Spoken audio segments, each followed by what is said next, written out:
thank you again from agreeing to talk with me, because I'm truly honored and inspired by your actions and the way you talk about technology, the way you talk about life. And actually, when I first Googled your LinkedIn profile, I saw in the description of your amazing company that you say, "I'm citing now, you are redefining how people and technology work together." So, how would you actually would like them to redefine it? What is your perfect definition, perfect situation? I really want people to think about how technology can support what we as people want to achieve. And that's what I'm really about. So I do think that we have a tendency to feel, and a lot with new technologies, this sense that we're being overrun, that technology will take over our lives. And I want to really help people think about how technology can be used for their purposes and how they can take advantage of it and how they can adapt technology to their needs.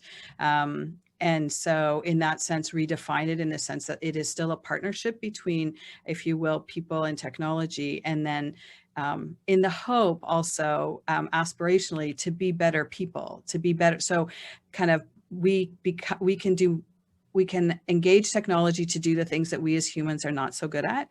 And we can then focus more of our attention on being great humans. Yeah, that's so well said. Truly amazing. But actually, if because in Poland there are many people who say that they are in their 70s and they say, let's say, I won't learn new technologies because it's no use, and they even sometimes say, I will soon die anyway, and there is no way in which I can make use of it. So, what would you say to people like this? Um, I mean, it's a big question because I would want to understand why they're feeling that way. It's certainly not consistent with my experience or what I think is possible for how people use technology throughout their lives. And so the first thing I would want to know is, why are they feeling like they are not kind of part of this new world? Because digital technologies have and will continue to transform the world. And I am sad when I hear that people feel that they are somehow not a part or don't want to be a part of this world. Although I also think people are allowed to choose to not participate. I think it's going to be very isolating, though, especially as you get older. There are such incredible possibilities that can come with even understanding and getting comfortable with just a few basic technologies that I think is really worth the effort that it takes to actually learn them.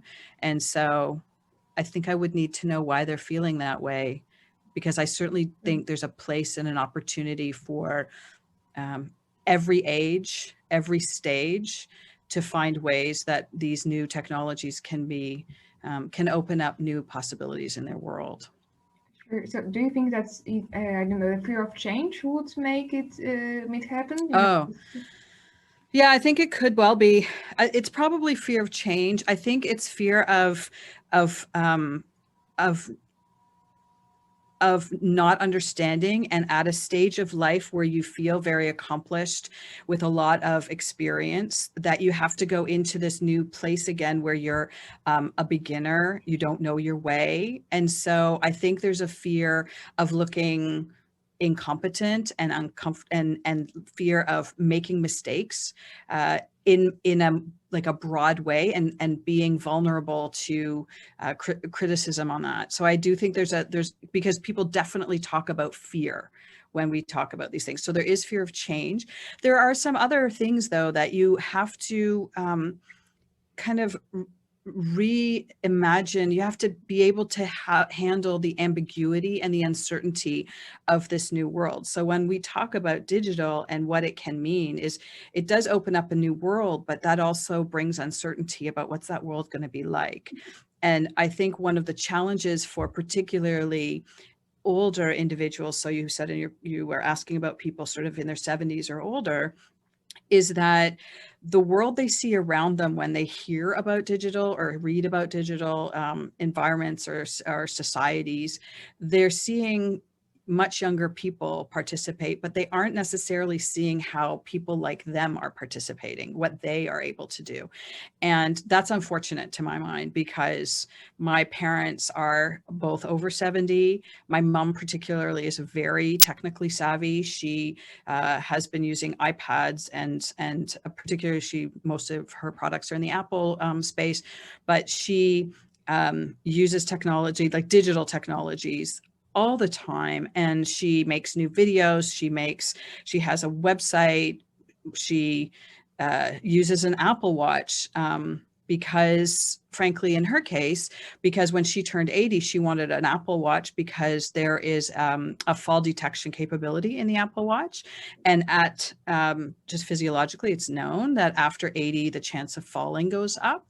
And she wanted a fall detection, but she didn't want something hanging around her neck. She's like, I'm going to get an Apple Watch. Everyone else, the young kids are wearing Apple Watches too. There's no kind of stigma that would go with that, and yet she's still protected. So that to me is just an example of how technology, she feels safer than without it. Yeah, well, your mother seems like an incredible person, truly. I can hear the spirit from your story. Yeah, she is. She's amazing. Yeah. And always curious, always looking to see what can I do with it. And not one of the things I really admire about her is that she's got a sense of what she wants to do, and doesn't really worry about all the millions of things that are possible. She just is like, this is what I want it to do, and I'm going to figure out how that works. Oh, that's amazing. And I wish more people had like this mentality. Yeah, well, we can inspire them. That's worry about all the millions of things that are possible. She just is like, this is what I want it to do, and I'm going to figure out how that works. Oh, that's amazing. And I wish more people had like this mentality. Yeah, well, we can inspire them. That's what we're here to do. Exactly. But you said because what I understood is that we need to spread awareness, spread more examples like your mother, that technology is not only for the young people. But how do we make this promotion of technology among every age group, not ageist? Because it often happens that you portray an older individual using a computer, like, this is a computer, this is a mouse, like talking like to a baby, which is part of ageism, but we are not talking about ageism exactly. We are talking about technology among all age groups. So how would you make this, let's say, this campaign, let's make it like that. Are we going to brainstorm a campaign? What a great idea. That's what we're going to do.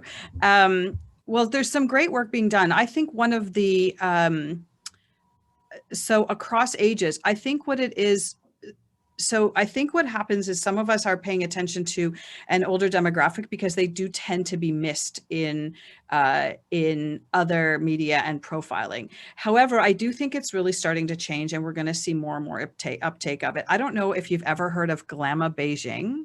Have you heard of Glamour? Yeah, they are 4 women, 60 plus, who are have basically taken to social media to redefine what it looks like to age.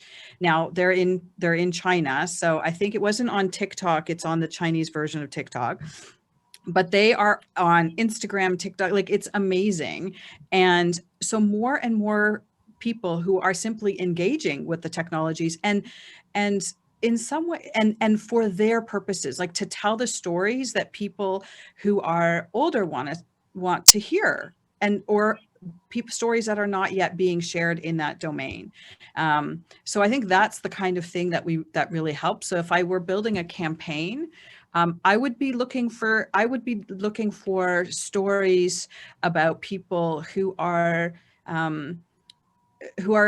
using modern technologies in ways that are theirs, like where they have found, this would be my spend, because my focus, because I am very much about how we use digital technologies to connect to other people. So it's really like human to human connection, if you like, using digital technologies. And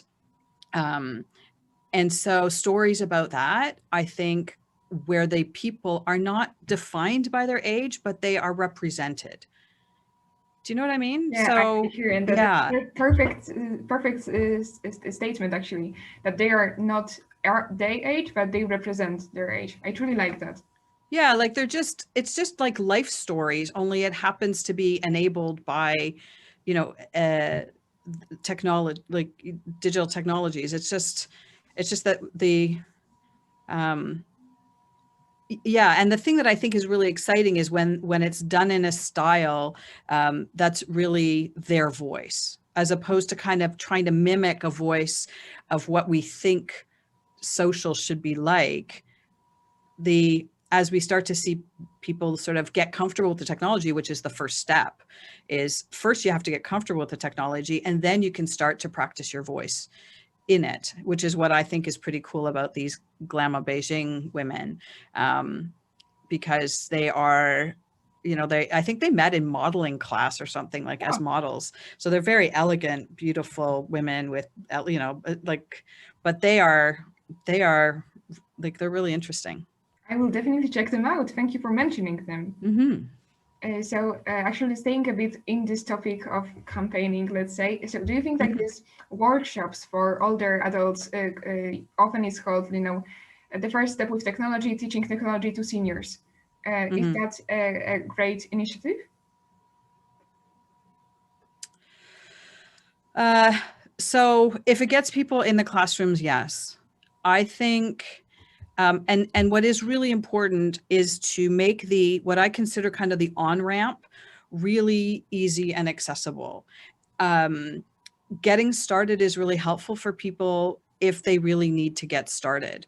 Where I get a little more my lens in terms of when I design workshops and as I'm designing right now, is really to take it to next level. I think there's a lot going on around how to get onto technology, onto like getting started with computers or getting started with social, but the next layer of it is not really there. It's like, okay, so I know how to post something, but I don't know why or why would I do that? What am I going to say? Like, how do I, and then it goes a different level again, where it's like, how do I do that if I want to connect with these people? Like, I don't, so there's the adoption part. Like, so adoption is being covered.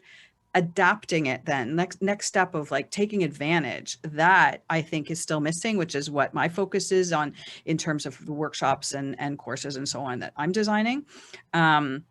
So for instance, the one that I'm working on is called Speak for Yourself, and it is about being seen, heard, and found online. And it covers not so much like how does Zoom work, but how can I be my like be my own voice on Zoom? How do I do that if with the family, how do we run those things? But also, how do I do that as an employee in an office, as part of a team, like with my colleagues, or how do I do it when I want to host an event and I want to connect with customers or potential clients? Not just do I know where the buttons are, but do I understand how this technology, how this format can be leveraged, used more effectively to achieve my objectives. So I think it's fine that those courses exist. I think that there's a real gap on the kinds of courses to take that up level. And why that becomes so important is because, particularly for people who are uh, let's call it more experienced, particularly like more experienced business professionals and so on, there's in a personal setting, in a real world in-person setting, I've talked to so many, like they're all very, very confident. They have a lot of expertise to share. They know how to run meetings. Like that's a very common experience. But also what's common is the clunkiness and the lack of confidence with the technology that then interferes, makes them feel like they are not putting out their expertise, their persona the way they want. Like they're not able to be themselves. That is the thing that I think needs more work and practice, frankly, because it's different. What we are doing right now is very different than us sitting and having coffee together. Yeah, exactly. But well, actually, it's the first time I actually understood this gap you are talking about, and I think your approach is truly unique and needed. And so, for Let's hope everyone, so. yeah, for Because everyone, it's awesome. Like there's so much possibility that we are talking, you and I, well, that we met in a webinar course, or not course, just a webinar event, and that we are now talking. I'm in Toronto, you're in Poland. I'm not sure even where you are in Poland, but where are you in Poland? In Katowice, it's southern Poland. Okay, so in any way, we are half a world away from each other, and yet we can like connect, we can explore what we can do together. Like, it's just incredible. So there's huge potential. I don't say we shouldn't meet in person. That would be lovely. Having coffee with you in person one day, let's hope. Yes, but definitely. I'm just saying that while we can't, this is a very rich medium and will only get richer. This is the other component that I think is so important, is that right now, this is still very clunky. Like, we're trying to make this work. But when we start to think about what augmented reality could mean as an additional element when we do these things, like some of the technologies that are going to be coming out in the next 3, 5, 10 years are going to transform even this experience. And so the thing that I think is so exciting is that, now let me go back to your 70-year-olds who think they don't need to be a part of this. Fair enough. And I think it's such a missed opportunity, because connection is so important to us as humans, and it gets more difficult as we get older. That's just a reality. As you know, our world shrinks, we lose friends, what have you. And so I think really that understanding how to use modern technologies to stay connected in a social way, also business wise, because staying active, you know, is just important. Sense of purpose is one of our core needs. That getting on board now, like, we live pretty long lives for the most part. So if you're 70, there's a really good chance you have another 10, 15 years to go, which means you want, you know, that some of these transformations will be occurring in your lifetime, and it could change your life in the future to put the investment and start to learn how to use them now. And for sure, to start to practice some of the strategies. So it's not just about learning a technology, because all the technology will change, but it's also about understanding, how do I do that? How do I pick this up? Because, and this is really important as you get older, and it's different for younger people, because younger people haven't learned as much as older people. So when you're older, you have to unlearn how you did something before, and now you have to relearn a new way of doing things. That is more cognitively expensive, like expensive in our like effort, than just learning. But in the future, and with this kind of digital and, you know, augmented world or enhanced world, that cycle is going to be very rapid and continuous for the rest of our lives. So it's really important to get good at it, but also, because it is demanding, also be good at identifying where it's worth the effort and where maybe you'll skip a step. So there's a lot in this space, and there are things that are just a function of being older. But that has nothing to do with whether you can do it or not. It's just whether you're willing, you know, you are able to get your head around why you're going to put the effort in. Yeah, amazing. There was a word in English saying that I agree. I don't remember it now, but I do. Yeah. So actually, for anyone watching now and wanting to get to learn technology with your approach, can anyone reserve their seat on the workshop you are working on now? Well, it's in beta right now, so I'm going to be putting it into a testing, but it will be available in the fall. So if anyone wants to reach out, you can reach me. You can look at orangegate.ca and you'll see some information there, or you can email me, which I think we'll have in the notes somewhere probably. Yeah. But so just reach out to me, and we'll get started. Definitely, I'm also starting to write a newsletter that will include really more insights and inspiration than actual strategies, although we'll have some little strategies in there as well, because it's meant to be just a kind of just a light touch. Yeah, sign up for the newsletter and stay in the loop for sure. Yeah. Yes, and the link will be found in the description of this interview. So Perfect. Yes. we are encouraging everyone, because that's truly one of the best investments you can make in the nowadays world, in yourself, right? Oh my gosh. I think wherever, if our approach appeals to you, then we love to hear from you, and we want to be a part of helping anyone who wants to um, get comfortable with technology and really open up the doors and the possibilities of what's of a whole new world, and new opportunities in that world. But if it's not us, then look for somebody, some organization that you feel comfortable with, to learn how to, firstly, if you're feeling anxious or uncomfortable, first make sure that, somebody that you feel can help you over that first hurdle, but then also to continue to learn. I mean, I don't know if it's something you hear a lot, but there's a lot of talk about continuous learning and lifelong learning. Um, and it does get more difficult as you leave the formal learning structures, such as schools and universities. And so as a child, when you're learning, and as you age as a young adult, when you're learning, it's in technical, in sort of psychological terms, it's called scaffolding, but there's a lot of structure, social structure, formal structure, classroom structure. You have classes, you're put in groups, you get assignments, all that is there. All of your friends are doing the same things. You as you stream into university, you tend to hang out and see people you have classes with the people who are interested in the same things. And then you go out into the world, and all of that falls away. All of that structure, all that scaffolding, which is what a scaffold, I don't even know. Do you know what scaffolding is? It's like around a building. Typically you see it around a building, and it's all the structure that holds up the building until the building can stand.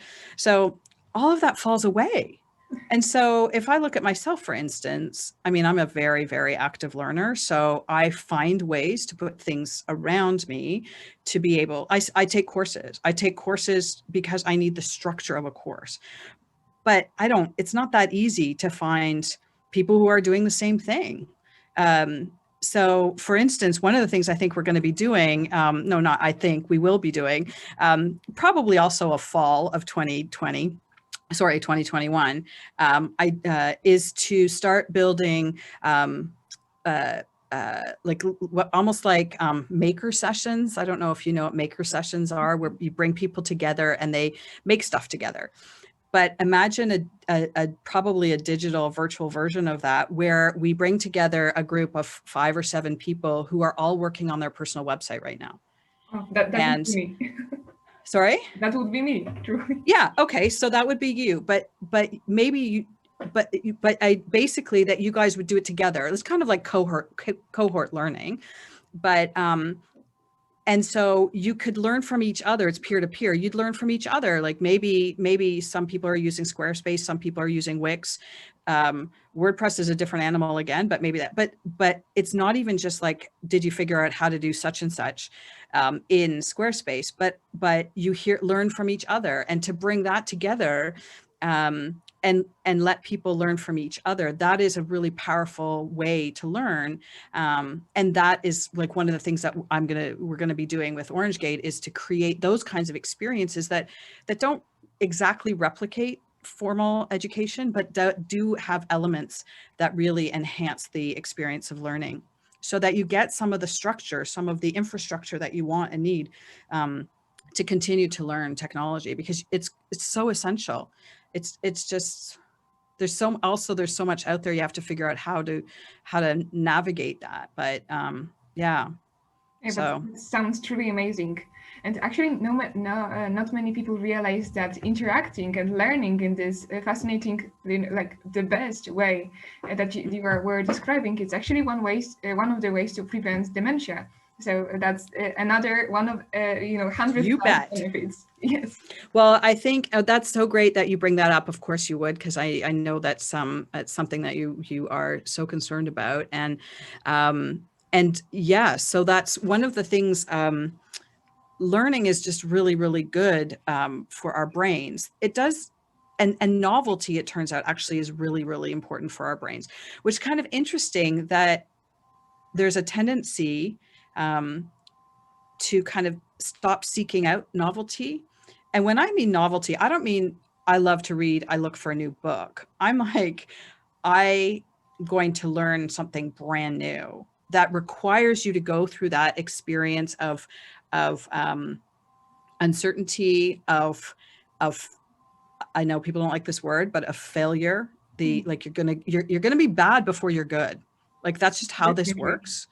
And it's hard to be bad. Like it's a drag to be bad. I mean, it's a bad drag to be bad all the time. It never feels good, but it's harder when you are good at a lot, like you are already good at a lot of things.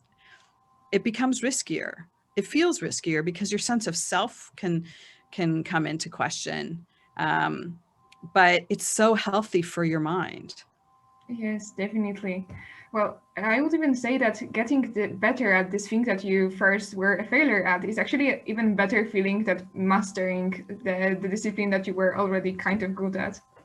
I think you're absolutely right. It's also because it opens a door. Like if you are if you continue if you continue to get better at something you're already a master at. Now, not that that's not worthwhile. It's just it's like the bumps are just like really like the incremental growth is very small. The difference between not being well, I mean, not being able to uh, create a podcast and creating one, that's a huge leap. Speaking as someone who started doing that last year, and my first ones were just a disaster. Like it was so hard, and I didn't know what I was doing, but I thought it's not going to get better unless I practice. I have to practice, and it's it's going to be as good as it can be right now. Only, but the difference between, let's say, the first one and the third one is huge. Yes, definitely. And that's exciting, and it changes it changes your mind. And actually, I'm reading a book, I'm gonna finish it, by it's called Beginners, Mhm. and it's by Tom Vanderbilt, and he is specifically talking about how about that beginner mindset, but also how important lifelong learning is. But interestingly, that we actually do better when we learn a lot of new things at the same time. Yeah, and also the enthusiasm that actually immediately comes into the conversation when where we are talking about things that we managed to be great at. That's well, Yes. another benefit, another pro. Well, and I think that's really interesting, because I think that is one of those are some of the stories we should share. So when we build our campaign for how for raising the profile of people across generations using technology, those are the stories. It's the overcoming of the challenge that is so exciting. And also, um, if we when you tell those stories, and I kind of do in my podcast tell those stories, um, the thrill is so exciting. But also, what's great is when you tell those stories, because they're real people, we also don't talk these are not people who have mastered it. So you catch the story at the point that you just identified, at the point where you're like, oh, I went from not being able to do it to do it. I'm not the best podcaster in the world. That's not the point. I went from zero to something. Yes, Those are the stories we need to have in our campaign. exactly, and we definitely will someday. But Well, and it's exciting because one of the things that we talked about is you talk about across generations. That is something that stays with us. So why that's a particularly good concept, I think, for the objective, because it will resonate. It's age agnostic, if you will. Like it doesn't matter what age you are. We get we get what that feeling is. yeah, So that would be a good one. definitely. I feel truly inspired. But Awesome. speaking of challenges, I suppose that founding a company is actually a challenge. So when you were founding Orange Gate, did you feel, except for the challenge, because now it's going on and you're obviously having success that I can see, but did you feel the kind of ageism stigma founding a technology startup and not being in your teens? Maybe not teens, but 20s.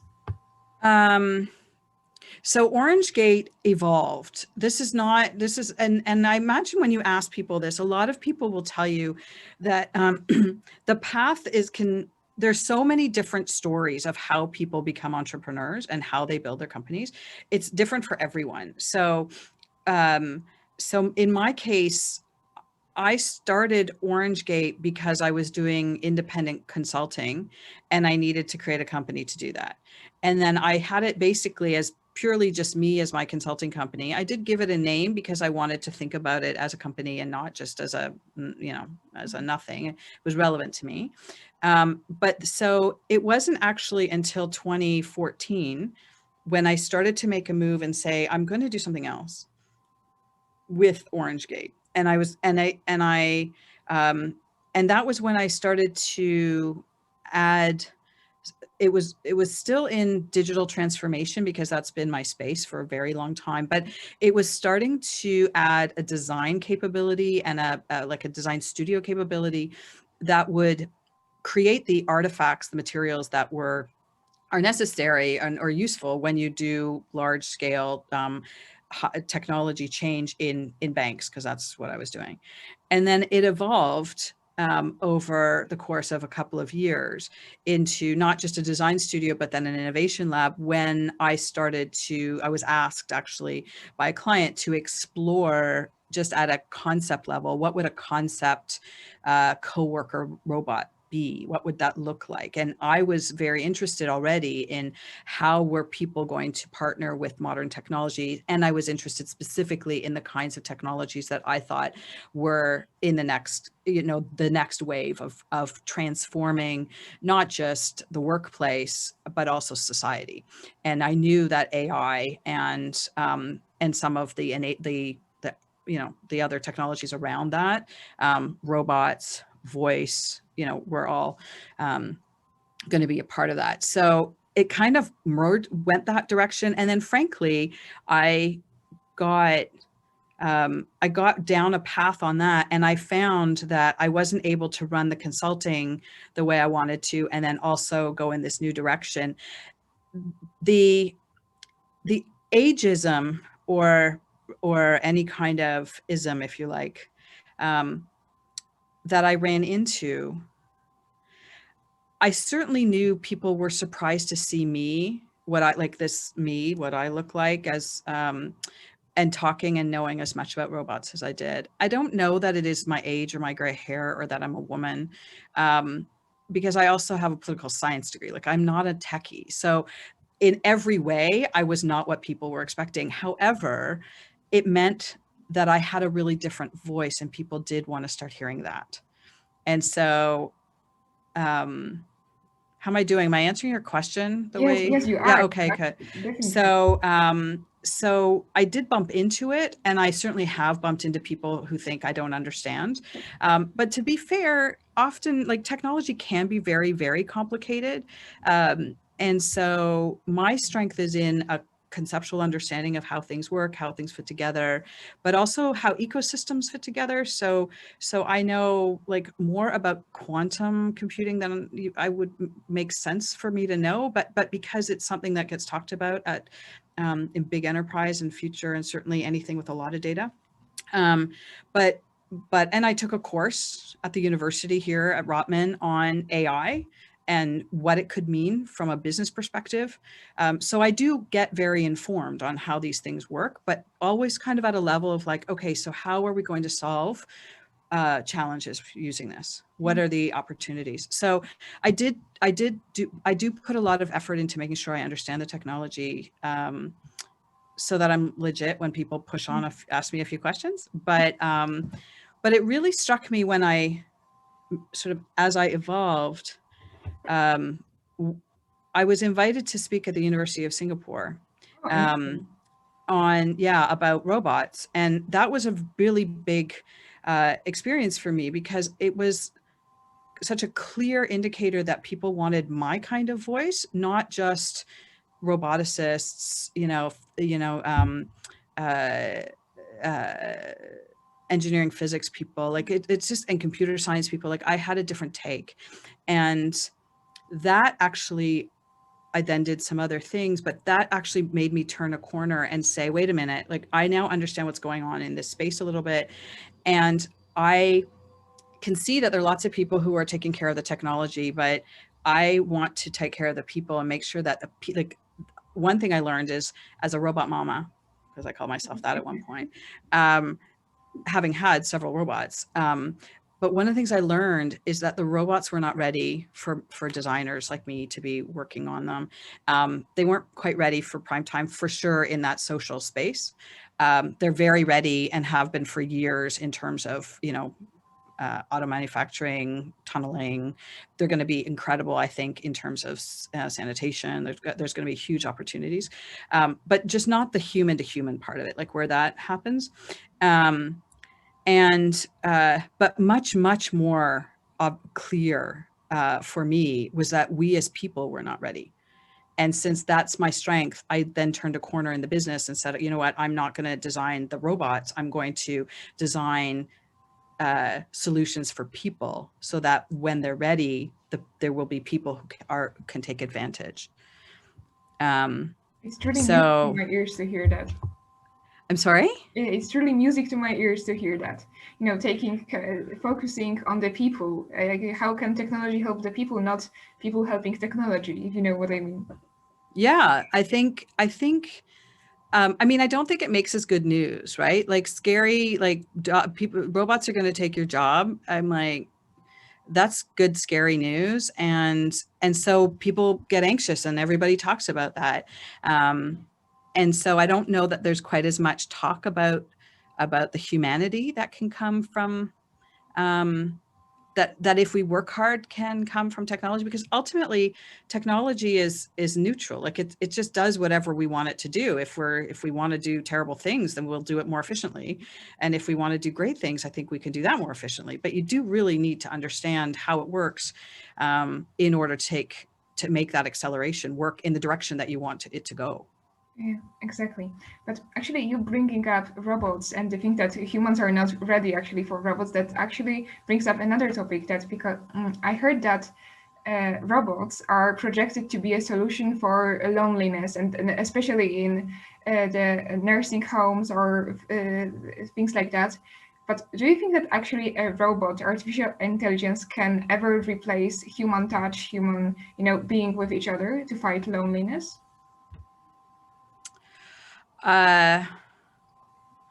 This is a really big area. I don't know about ever, honestly. Like I have concerns about it though, for sure, because ultimately, like I can't love, I don't, I mean, I appreciate my laptop a lot. I really appreciate my computers, but I don't love my computer. And much more importantly, my computer cannot love me. And so there's a humanity that is required in that emotional transfer that certainly AI and robots will be able to mimic.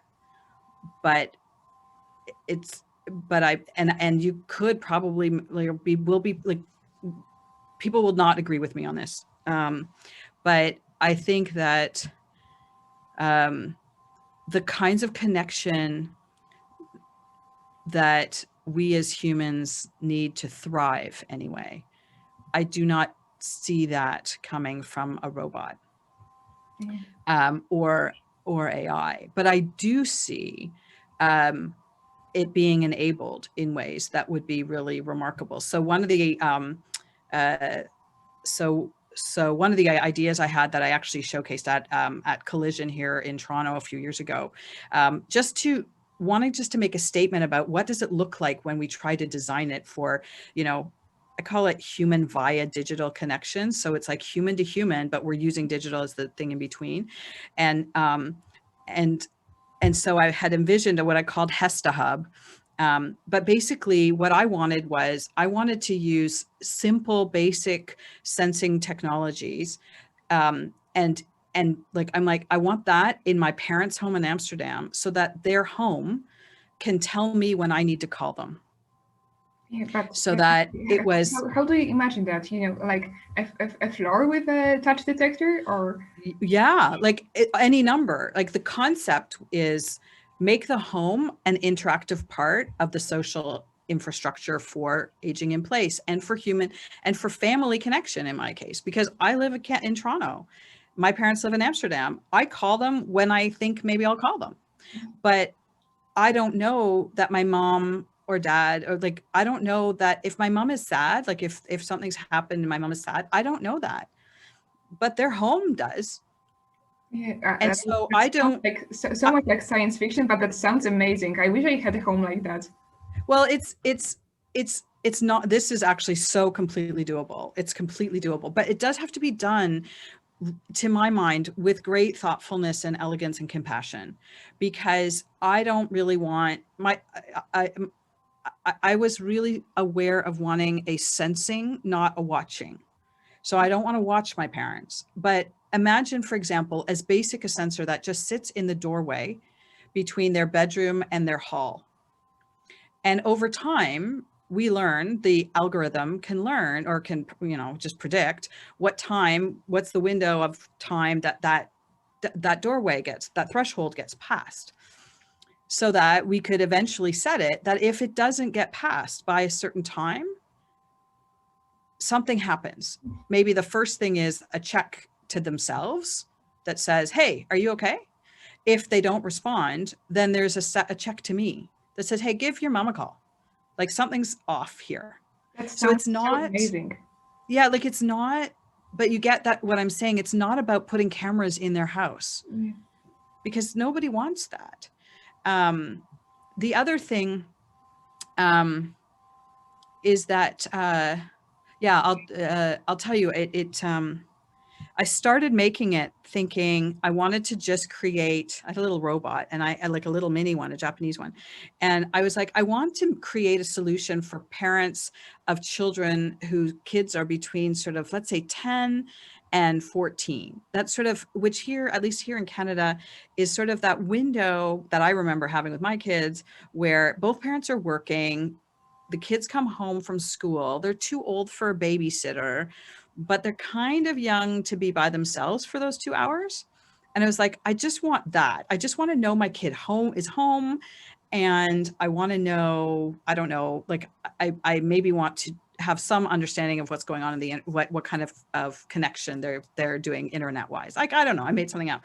So I was thinking that originally. And then my family, a very, very dear friend of my family, fell in her home and Sorry. wasn't, oh yeah, no, it was so she fell.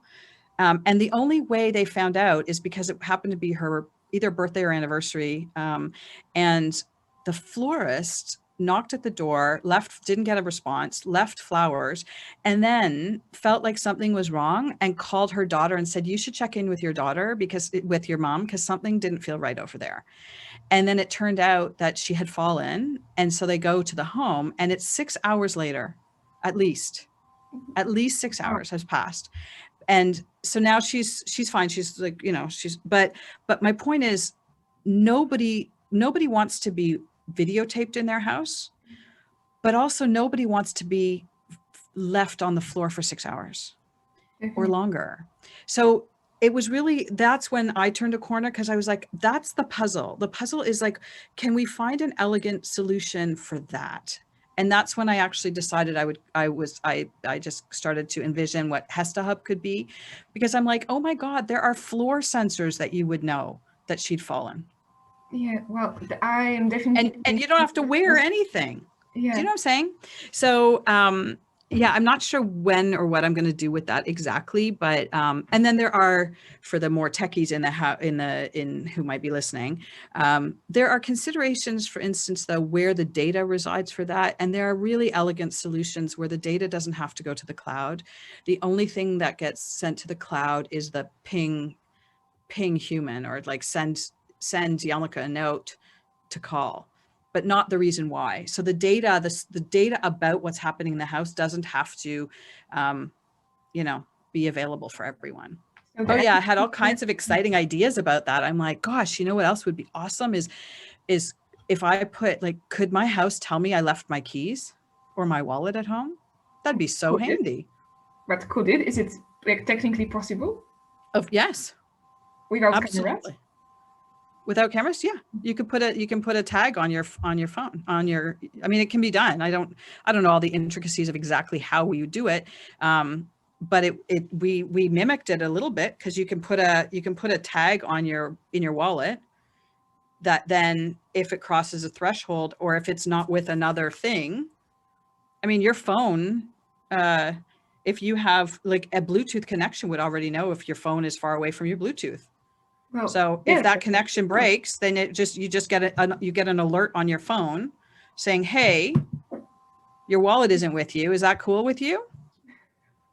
yeah.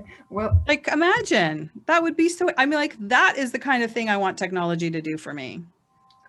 that is the kind of thing that I wish the world will look like. In, the faster the better, actually, because the what you are saying right now, it's actually this vision of the future that children say, that I want future to be good, I want everyone to be safe, and Yeah. the perfect world we are envisioning before we kind of counter the reality that might be sometimes harsh. But when you are saying that it's actually doable, and people like I, as a humanity, we have the resources, we have the knowledge, and people like you have the ideas and the willing to do this, and that's incredible, and that truly inspires me. Well, I'm so glad. I really, it's funny. I haven't been doing a lot of this recently, because I've been realizing that the first step to that is you need to understand some basics around how technology works and get comfortable with it. And yeah, but I want more people in the game to start making ideas with me. Like, I'm like, I can't do it by myself. That's that's not how this works. More minds is better in this game. And we need more minds that are not engineers, because engineers are essential, and the computer scientists and all of that is absolutely critical. Their strength and job, if you will, in this ecosystem, is to make the device do what it's supposed to do efficiently and effectively, and so on. We can't then also expect them to envision all the things that we wish this thing would do. So I think we need more people. I mean, this is a call to anybody. I would like more people to think about, what could we do? What would we wish it would do? And particularly people who are going to do it with a compassionate mindset, and also with a lot of understanding and thoughtfulness about what the problem is that you're trying to solve, and try to solve it in the smallest, lightest possible way. So can Yeah. we email our idea without any knowledge about the true technology, the tech insights? Like, can we just email you and say, I don't know if it's doable, but I would think that this and this would work? Well, you can, but that's not enough. It's not enough to just have the idea. You do have to go a little deeper, because great ideas are all over the place, and terrible ideas are all over the place. Ideas are kind of free. It's when you get into like, okay, but how could we make that doable? Because there's a lot of work required to make that happen, even before you get to the technology. Truly, like, it's like, do I need this? You have to do a lot of research. You need to talk to people and say, how would it be for you? Like, would you feel good about a sensor? Like, are you good with a sensor? How do you feel about a camera? I mean, I had one guy that I spoke to who says, like, you can have sensors that are in walls that can, like, do, like, I think, track heart rate or something. Yeah. That's incredible. But who wants that? Like, I'm like, no, stop that crazy. Nobody wants that. That's an invasion of the space, and you certainly can't start there.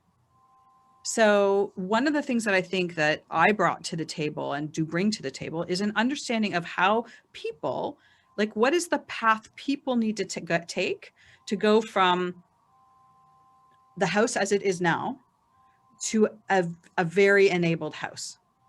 And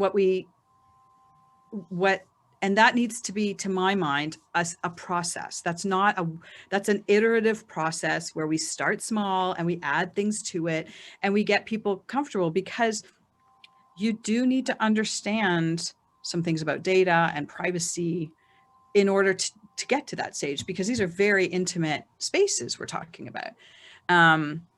But I think the opportunities are extraordinary. And the other thing is that there's so much great tech out there. We don't need to make new tech. We need to get smart about how we put it together to solve problems people have in elegant ways. Yeah, definitely. Well, don't actually know what to say, because it's so perfect. Actually, you are approaching this is in such a holistic manner that it's rare to find such an approach in the technology I know of. You know, like this random person without any deeper knowledge about technology. So, wow, truly wow. Oh, well, thanks. I mean, I hope I'm able to do something with it. I so appreciate the feedback, and also that you're interested, because I think it's not something that it's totally not a one person game. Like this is something that, you know, everyone needs to be a part of. And also people who, I loved what you said about, you know, that you want a vision of a better future, of how technology can make it better. We just need to get more concrete about what that looks like, and start daring to try to create that reality, because it's hard. And I know in my case, one of the things that happened for me is that I'm 54, and I started, and I had seen what was happening with robots, and I could understand what the population realities are globally. And I was like, I really see technology will transform how I could age. Like it's good, like I can be in my home longer. There's so much opportunity. But kind of like what you mentioned, I was like, but I've been in this space now for a while, and I'm not seeing anyone like me here. So who is making the solutions that I need? Because none of you are like me enough. Like there's nobody here. So in the end, what I thought is, wait a minute, there's nobody like me here who has this and this and this put together. And I decided that which is like, yeah, I decided that if not me, who? Like if I literally thought to myself, I imagine my 75-year-old self, like when I look in the mirror, saying to me, okay, wait, so you had the opportunity and the understanding and the place, and you have the potential for the voice to make the solutions that I need to, so that I can live the life I want to lead. And you decided it was a lot of work, and you weren't sure you could do it. Like, no way, no how. Like, you get up every day and make, like, this is me talking to me. I'm like, my 75-year-old self, I want that person to have what she wants, so I can lead an awesome life. I'm like, I'm just making it for me. Yeah, But exactly. I think that that's the same message for you and anyone who's listening, is that if you want that, it might be yours to do, Yeah. because who else is going to do it? It's like everyone's got their own stuff. And that's a true message everyone wants to needs to hear, that you know that the energy is in us. It's our call. How are we going to use it, right? Right. And so what I would love is, if there are people who are curious about that, um, I haven't, this is my longer term vision that I didn't think we would be talking about. I want to enable people to have the skills and the practice and the methodology to do that, so that you can come with the idea, because I get it. You have an idea. You're like, can I, like, but you don't necessarily have the tools, the skills, and the practice for how to build that out into something that somebody could actually test and see if it's something we could do. Now, there are other incubators who can do that, but they usually come from the other direction, though. They usually come with the technology and then say, well, what can we do with it? Which is also good. It's just different. Yes, definitely. But your approach is the one we need. We, as you know, the society, the humanity.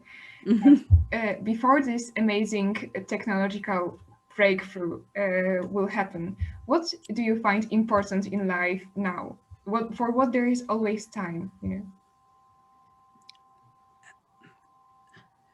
So what's important in life? I mean, there are really different perspectives. I mean, you can probably tell by just listening to me that I think that what I'm doing is really important, because I have an opportunity to make a difference in the world. And I think I have a responsibility to try my best to make that change for people who want it. Um, so I probably will spend the rest of my life doing this. It's not the only thing I think is important in my life, though. I have a family, and I mean, if nothing else, the pandemic has taught us so many, or reminded us, I guess, of so many things. It certainly reminds the importance of dear friends and family, and how when your world gets really small, those people are your lifeline. Um, I I also am a very enthusiastic learner and fiercely curious. I think that, and I think that's really, really important. I think that is really important for how I can, like, making sure that I'm contributing in a way that isn't just like my good idea, but I get curious about, is it resonating with people? Am I doing, like, so there's that. But I also think that in terms of my longevity and health, um, that curiosity is really a big part of staying mentally strong and healthy.